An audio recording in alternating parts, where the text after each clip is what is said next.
आज हम बात करेंगे जनरल एनाटॉमी की। आज हमारे टॉपिक्स होंगे टाइप ऑफ बोन्स, यानी हमारी बॉडी में कितने टाइप्स की बोन्स होती है, कौन कौन सी बोन्स होती है, कौन कौन से जॉइंट्स होते हैं, कितनी बोन्स हैं, उनके क्या नाम है, हम अपनी बॉडी को कितने प्लेन्स में डिवाइड करते हैं और कौन सी पोजीशन का क्या नाम होगा। तो चलिए शुरू करते हैं। सबसे पहले हम बात करते हैं लॉन्ग बोन्स की। लॉन्ग बोन्स हमारी बॉडी में होती है फीमर और ह्यूमरस, और भी तरह की होती है, लेकिन जनरली हम इन दो की बात करते हैं। ये एक लॉन्ग टाइप की बोन होती है। उसके बाद हमारे बॉडी के अंदर एक शॉर्ट टाइप की बोन होती है, कार्पल्स टार्सस। कार्पल्स हमारे रिस्ट जॉइंट के अंदर होती है और टार्सस हमारे फुट के अंदर होती है। उसके बाद अगली टाइप की बोन हमारी बॉडीज में होती है फ्लैट बोन। फ्लैट बोन्स वो होती है जैसे हमारा स्कल हो गया, हमारी रिब्स हो गई और हमारी स्टर्नम हो गई, ये सब फ्लैट बोन्स के अंदर आती है। उसके बाद आती है इर्रेगुलर बोन्स। अब इर्रेगुलर का मतलब जिसका कोई रेगुलर शेप नहीं हो, उसे हम स्क्वायर, फ्लैट, लॉन्ग, शॉर्ट किसी के अंदर भी डिस्क्राइब नहीं कर सकते। तो ऐसी होती है अपनी वर्टिब्रे यानी कि स्पाइनल कॉलम। इसका कोई शेप नहीं होता फिक्स्ड, ये कैसी भी शेप की हो सकती है। उसके बाद आती है सिस्मोइड बोन। सिस्मोइड बोन्स वो होती है जैसे हमने डेफिनेशन में लिखा है, small bone commonly found embedded with in A muscles और टेंडर नियर जॉइंट सरफेस। मतलब किसी भी टेंडन्स या दो जॉइंट्स के बीच में एक स्मॉल बोन होती है जो उसको प्रोटेक्शन प्रोवाइड करती है उस जॉइंट की सरफेस को। और इसमें हमारा एक एग्जांपल है पटेला। हमारी जो नी कैप है वो एक तरह की सिस्मोइड बोन है। कुछ एक हमारी फिंगर्स के अंदर भी बोन्स होती है। अब हमारा अगला टॉपिक है name and number of bones in human body. हमारी ह्यूमन बॉडी में टोटल 206 यानी कि 206 बोन्स होती है। उसके अंदर से 22 तो हमारे स्कल के अंदर होती है, 26 हमारे वर्टिब्रल कॉलम के अंदर होती है, 24 हमारी रिब्स के अंदर होती है। हमारी जो रिब्स है वो 12 इन पेयर होती है, तो उनको इंटू टू करके अपन 24 कर लेंगे। उसके बाद जो हमारा जो अपर लिम्ब होता है यानी कि ऊपर का हिस्सा, यानी कि हमारा राइट हैंड साइड, वहाँ पे 30 बोन होगी और लेफ्ट हैंड साइड में 30 बोन होगी, तो 30 और 30 60। तो 60 बोन तो हो गई हमारी अपर लिम्ब में, और ऐसे ही 60 बोन हमारी होगी लोअर लिम्ब में। हमारे लेफ्ट लेग के अंदर 30 बोन्स और राइट लेग के अंदर 30 बोन्स हो जाएगी। फिर एक हमारी एक होती है हाइयोइड बोन। ईयर ऑसिकल्स यानी कि हमारा जो ईयर वाला पार्ट है उसके अंदर 6 बोन्स होती है, और एक होती है स्टर्नम जो रिब केज के बीचों बीच होती है। इन सब का टोटल हम करते हैं 206 बोन्स। इस तरह से हमारे बॉडी के अंदर 206 हड्डियाँ होती है। अब हमारा टॉपिक है टाइप्स ऑफ जॉइंट्स, यानी कि ह्यूमन बॉडी के अंदर कितने टाइप्स के जॉइंट होते हैं। तो जनरली तीन टाइप्स के जॉइंट्स होते हैं, फाइब्रस, कार्टिलेजिनस और साइनोवियल जॉइंट। जो फाइब्रस जॉइंट्स होते हैं उनके अंदर कोई भी मूवमेंट नहीं होता, यानी कि स्कल सूचर्स।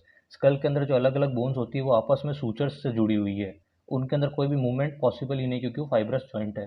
फिर आता है हमारा कार्टिलेजिनस जॉइंट्स। इसके अंदर थोड़ा बहुत मूवमेंट हो सकता है, जैसे हमारी वर्टिब्रल कॉलम, हम आगे पीछे एक लिमिटेड तक ही झुक सकते हैं, पूरा नहीं झुक सकते हैं। या फिर लेफ्ट राइट हम स्पाइनल कॉर्ड को करेंगे तो एक लिमिटेड मूवमेंट ही वहाँ पर हमें मिलेगा।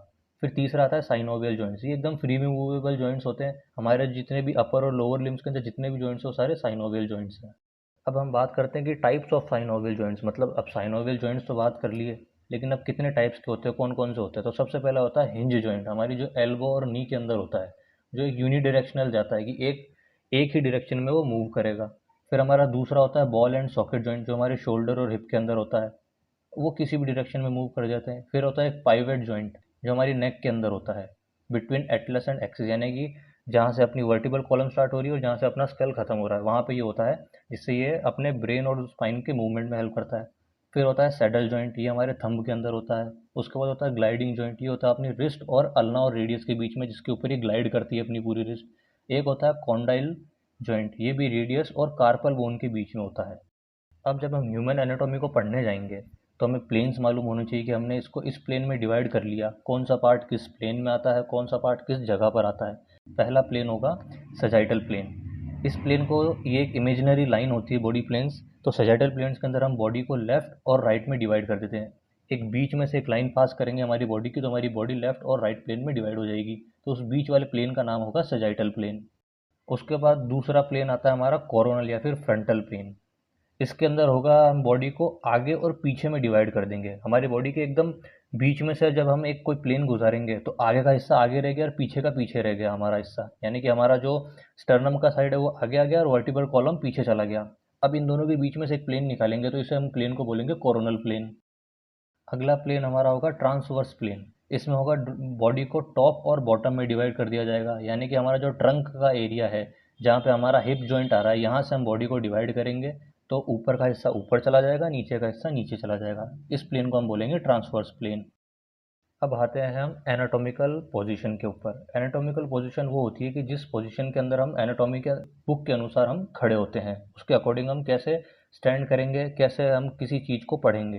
तो एनाटॉमिकल पोजीशन में खड़े होने के लिए सबसे पहले हमें एकदम स्ट्रेट खड़ा होना है। हमारा जो फेस होगा वो सामने की तरफ देखेगा, आर्म्स जो होंगी हमारी दोनों साइड पे होगी, और हमारे जो पाम यानी कि हथेली होगी वो भी फ्रंट की तरफ फेसिंग करेगी, और हमारे टोज़ एकदम सामने होंगे। इस पोजीशन के अंदर हम किसी भी डायग्राम को बनाएंगे, किसी भी डायग्राम को पढ़ेंगे, या हमारी एनाटॉमी लैब के अंदर भी जब हम जाएंगे तो हमें हमारे जितने भी बोन्स वगैरह है वो इसी एनाटॉमिकल पोजीशन के अंदर अरेंज्ड मिलेगी। अब कुछ जनरल टर्म्स है जिन्हें हम समझ लेते हैं किसे क्या बोलते हैं। अब हम बोलेंगे जैसे सुपीरियर, तो जैसे हमारी ये फीमर बोन है, अगर हम इसको बीच में से डिवाइड करेंगे तो ये जो ऊपर वाला पार्ट है ये सुपीरियर हो जाएगा और नीचे वाला पार्ट हो जाएगा इन्फीरियर। तो सुपीरियर इन्फीरियर इसे बोला जाएगा। अब आता है एंटीरियर और पोस्टीरियर। एंटीरियर मतलब जैसे हम ये एक ह्यूमन बॉडी का डायग्राम देख रहे हैं, तो अभी जिस साइड को हम देख रहे हैं ये इसकी एंटीरियर साइड है। अब जो पीछे वाली साइड जो हमें दिख नहीं रही है वो इसकी पोस्टीरियर साइड है। अब अगला है मीडियल और लेटरल। अब हम इस बॉडी को बीच में से डिवाइड करेंगे, तो जो सेंटर से जो बाहर की साइड जो हिस्सा होता है उसे हम लेटरल बोलेंगे, और जो सेंटर के टुवर्ड्स जो हिस्सा आएगा उसे हम मीडियल बोलेंगे। तो इस केस के अंदर जब हम देखेंगे तो ये जो हमारा लेफ्ट हैंड है ये बाहर की तरफ है तो ये लेटरल हिस्सा हो जाएगा, लेकिन हमारा जो ये स्टमक का हिस्सा है जिसके अंदर हमारे पैक मसल्स दिख रहे हैं ये बॉडी के सेंटर की तरफ आ रहे हैं, तो ये मीडियल हो जाएगा। तो मीडियल का मतलब होता है towards the centre of body, और लेटरल होता है away from the centre of body. उसके बाद आता है प्रॉक्सिमल और डिस्टल। अब इसके अंदर होगा ये कि जैसे हम हमारी इस फीमर बोन को देख रहे हैं, तो जो इसका जो नीचे वाला हिस्सा होगा उसे हम बोलेंगे डिस्टल एंड, और जो ऊपर वाला हिस्सा होगा वो बोलेगा उसे हम बोलेंगे प्रॉक्सिमल एंड। इसे आप पता करने का आसान तरीका ये है कि अपना जो ह्यूमन हेड है उसके रिस्पेक्ट में वो चीज़ कहाँ पर है। अगर हम जैसे अभी इस डायग्राम के अंदर फीमर का ऊपर वाला हेड हमारे ह्यूमन हेड के ज़्यादा पास में है तो हम इसे बोलेंगे प्रॉक्सिमल एंड, और जो नीचे वाला हिस्सा है वो ह्यूमन हेड से दूर है तो हम इसे बोलेंगे डिस्टल एंड या फिर फार्दर फ्रॉम ओरिजिन।